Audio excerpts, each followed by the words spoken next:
నేను మీ royal Nandagopal Reddy sir. ఈరోజు మీకు ఒక కొత్త పుస్తకాన్ని పరిచయం చేయదలుచుకున్నాను. పుస్తకం పేరు తెలంగాణ ప్రభుత్వ విధానాలు పథకాలండి.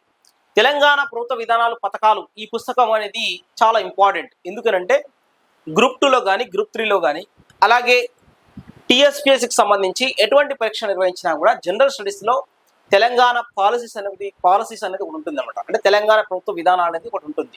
అలాగే అక్కడే కాకుండా మీకు ఇంకా ఎక్కడ కనిపిస్తుంటుందంటే గ్రూప్ 2లో ఎకానమీలో తెలంగాణ ఎకానమీకి సంబంధించినటువంటి అంశంలో కానీ అలాగే గ్రూప్ 3లో కూడా తెలంగాణ ఎకానమీకి సంబంధించిన అంశంలో కూడా ఈ యొక్క తెలంగాణ ప్రభుత్వ విధానాలు పథకాలు అనేది కనిపిస్తుందండి.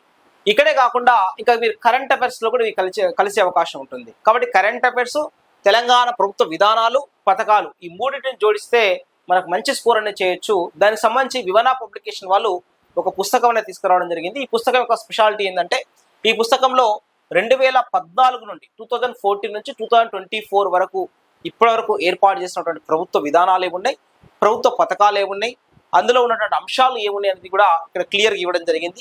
రీసెంట్గా స్టార్ట్ చేసిన కొత్త పథకాలు కానీ అంటే మహాలక్ష్మి, అలాగే గృహజ్యోతి, ప్రజాపాలన, ఇందిరమ్మ ఇండ్లు, చేయూత, అమ్మ కోసం, మహిళా శక్తి, టీ సేఫ్ అనేటువంటి అప్లికేషన్, ప్రజావాణి, గిగ్ ప్లాట్ఫామ్ వర్కర్స్ సంబంధించినటువంటి ప్రమాద బీమా, గద్దర్ అవార్డులు, రైతు నేస్తం, ముఖ్యమంత్రి అల్పాహార పథకం, మూసీ రివర్ ఫ్రంట్ అభివృద్ధి కానీ, హైదరాబాద్లో తొలి డబుల్ డెక్కర్ కారిడార్ కానీ, వాహనాల రిజిస్ట్రేషన్ కోడ్ టీఎస్ నుండి టీజీగా మార్పుకు సంబంధించిన అంశాలు కానీ, అలాగే సమ్మక్క సారక్క లమ్మ కొత్త కేంద్రీయ విశ్వవిద్యాలయం ఏర్పాటు, ఏది గిరిజన ట్రైబల్ యూనివర్సిటీ ఏర్పాటు కానీ, అలాగే అగ్నిమాపక కేంద్ర కార్యాలయం కానీ, తెలంగాణ నేవీ రాడార్ కేంద్రం ఏర్పాటు కానీ, అలాగే తెలంగాణలో 12,400 కోట్ల పెట్టుబడులు పెడుతున్నటువంటి అదాని గ్రూప్ సంబంధించిన అంశాలు కానీ ఇవన్నీ కూడా మనకి ఇందులో చాలా స్పష్టంగా ఇవ్వడం జరిగింది. ఇవే కాకుండా సాంఘిక సంక్షేమం, వ్యవసాయ రైతు సంక్షేమం,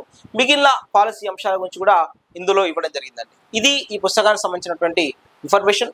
మీరు ఈ పుస్తకం కనుక చదివినట్లయితే మీకు ఖచ్చితంగా ఒక అవగాహన రావడం జరుగుతుంది. కొత్త వాళ్ళకు అవగాహన, పాత వాళ్ళకు పునశ్చరణ, ఈ రెండు కూడా జరిగే అవకాశం